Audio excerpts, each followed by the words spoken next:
Monster Energy. Everybody knows White Monster Zero Ultra. That's the OG. It kicked off this whole zero sugar energy drink thing. But Ultra is a whole lineup now. You've got Strawberry Dreams, Blue Hawaiian, Sunrise, and Vice Guava. And they all bring the Monster Energy punch. So if you've been living in the white can, branch out. Ultra's got a flavor for every vibe. And every single one is zero sugar. Tap the banner to learn more. Sierra has all the best active and outdoor brands you need. From athletic stuff, like a full court pickup game, swish, to athletic-ish stuff, like a half-mile stroll. Get those steps in. And for morning hikes up the mountain trail, good pace. To nighttime ghost stories from the camping chair. What a twist. Whatever level of active, Sierra loves it all. Head to Sierra or Sierra.com for the brands you want at the prices that let you do it all. From athletic to athletic-ish, Sierra's got it. Love, science, and the most outrageous news. It's all here. The Last Show with David Cooper. Does your partner's spending style affect your relationship more than your actual bank balance? New research outlines how financial happiness isn't always about the numbers. It's about whether, to you, your spouse feels like a saver or a splurger. Let's dive in with someone who worked on that research. She's a financial planner and lecturer at the University of Georgia, Jamie Lynn Byram. Jamie Lynn, welcome to the show. Thank you. Thanks for having me. So with your research, are we actually talking about money, or are we talking about what money means in your relationship between you and your partner? Both.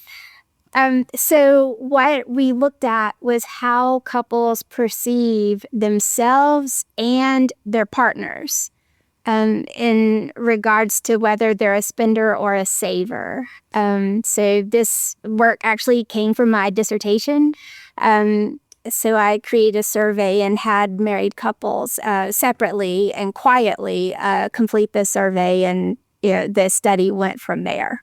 Well, let's dig into the study. My understanding is that the perception of how your spouse spends or saves is more important than your actual financial reality. To me, that feels almost dangerous, right? We can kind of be in a blissful idea of the other person, and that could ignore the kind of reality of the facts in the marriage with money. True. Also, the opposite of that is common.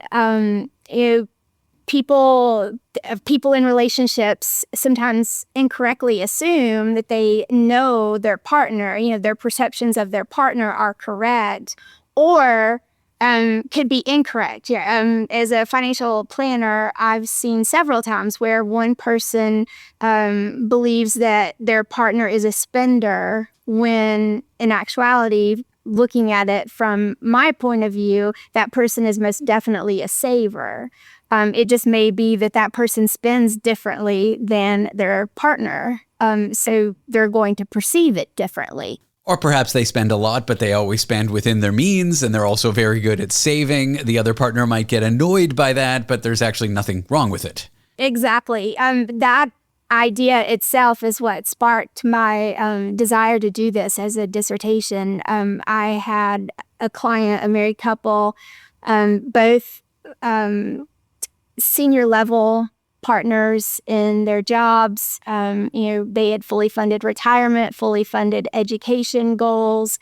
They were on the path and doing very well. And it happened, the wife got a bonus for her particular work that season, and she bought herself a purse, a 4-figure purse. And when her husband found out about it, he hit the roof, and she said that she was going to spend them just into bankruptcy, which was far from the case. I mean, they were A+, if I had to grade them as clients as far as reaching their goals. But in his mind, she was a spender and was going to cause them financial harm. And another interesting piece of it, she was done with his behavior towards her spending and other things, and she was thinking about divorce. Well, Wow, he I'm thought loving the this marriage- example. I'm on the edge of my seat with this Yeah. example. So he thought the marriage was fine. He had no understanding that there was an ounce of problem, within the marriage. And she'd already seen a divorce attorney. So it was fascinating to me how you could have two people in the same marriage who perceived one another so differently in not only financial satisfaction, but also marital satisfaction.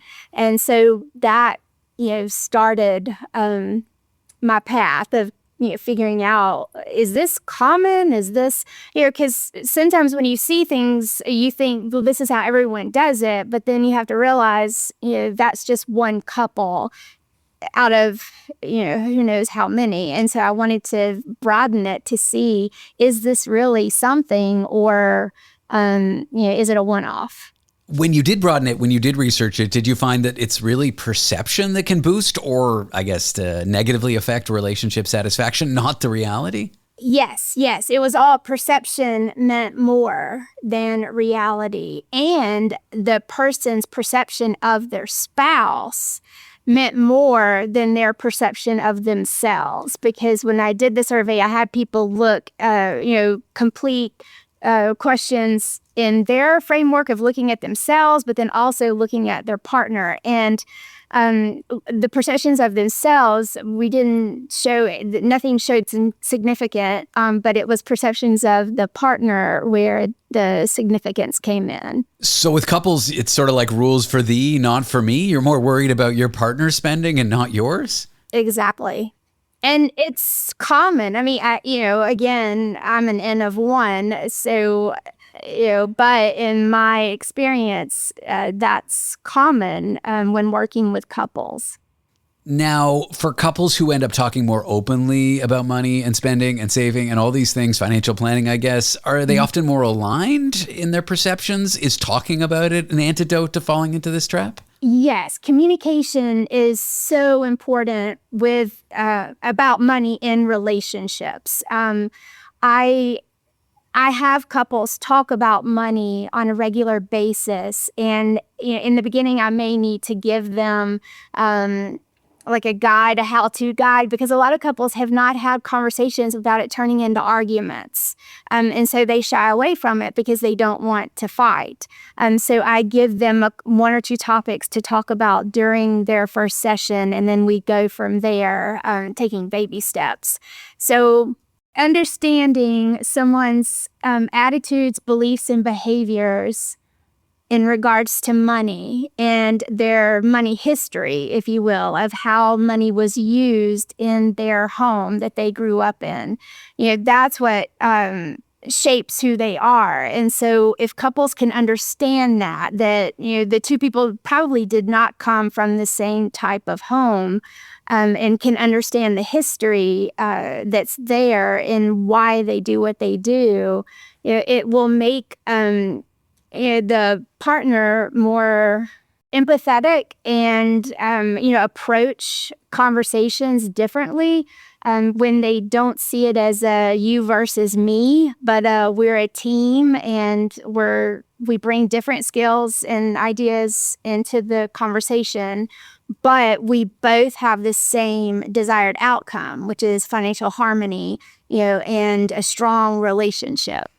If you could give a couple listening one takeaway, maybe a couple where one has the spender hat and one has the saver hat. I know these labels are sometimes not helpful.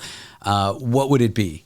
Well, I would say communication, but then also I've found it helpful for couples to have, fun money. Some label it that way. I'll let them call it what they want to. Funny money, mad money, whatever. It's a set amount of money that each person gets in a month, and they can spend it however they want with no judgment. So if somebody wants to wallpaper the bathroom with $5 bills with their money, they can do that. That's their business. And that tends to help where someone feels like they have something that's theirs, that they can spend on without any judgment.